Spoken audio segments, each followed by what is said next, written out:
I just installed a new light on the front porch. This is the one that came with the house. It's a motion sensor dual floodlight, and it worked okay, but there were some problems. The first problem was that in order to light up the stairs, you of course have to shine the light at the stairs.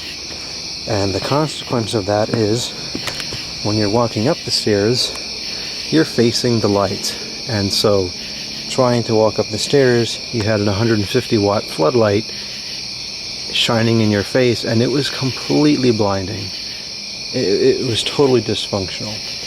And it didn't really light up the yard evenly at all. You had two spots, which is not a fault of the light, that's just how it works.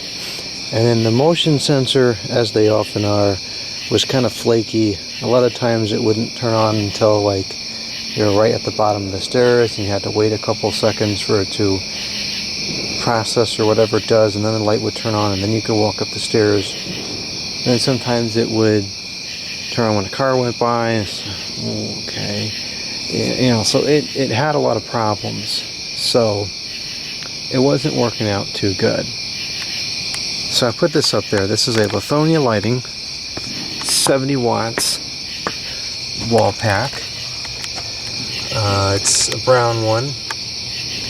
And it's kind of funny because this is another one of those situations where I had one of those revelations where I could do stuff like this. Because at first I said, oh, I better get a, you know, I did. I went around and go at a small white one. It's only a 50 watts, so it matches the siding and it looks nice. And I was like, wait a minute. It's my house. I'll put whatever light I want up at the front stairs. So I did.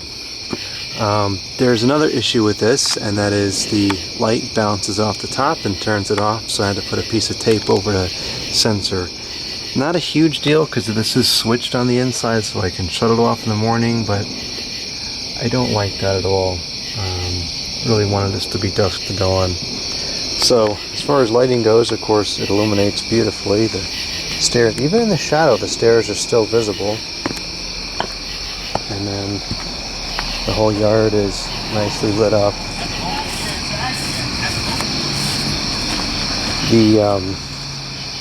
The spotlight would turn 3 of these off. This light is diffused enough that it doesn't. So that's pretty cool. So these are running. And they are still making a significant difference. So those definitely need to stay. I mean, lighting wise, this is totally adequate. Lights up everything, you know, from down here and up. It's just fully illuminated. Driveway, stairs, everything is lit perfectly. The problem with this is that it's still pretty blinding. Not anywhere near as bad as the floodlight was, but it's just not quite the right light for the application. You know, we need something a little bit softer here. So I think eventually I'm going to change it out. I'm not sure when, but I'm going to change it out and try one of those little fluorescent Lithonia lighting packs that I got. The small, I think it's a 60 watt fluorescent. And see how that fares. And this looks super cool, but especially with the way the daylight situation is, I'm just not sure this is practical. I think it's a little bit too bright. Maybe the 50 watts one that I bought would not be too bright, but it would still probably have the issue with the sensor. So I'm not quite sure what to do about that. It's nice to have the yard lit up like this. I really like having the yard lit up.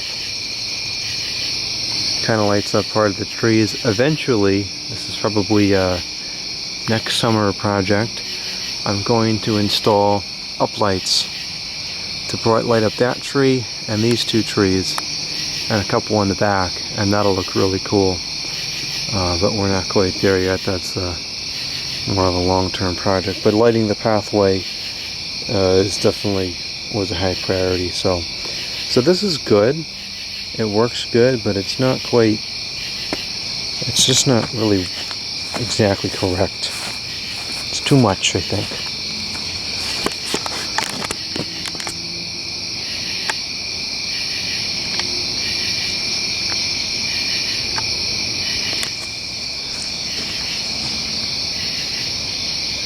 So these are the two lights on the front. Lighting is great, it really is. These illuminate so much better than the LED stuff does. And it's a nice soft light. Even though these are very bright, it's still pleasant to the eye at night.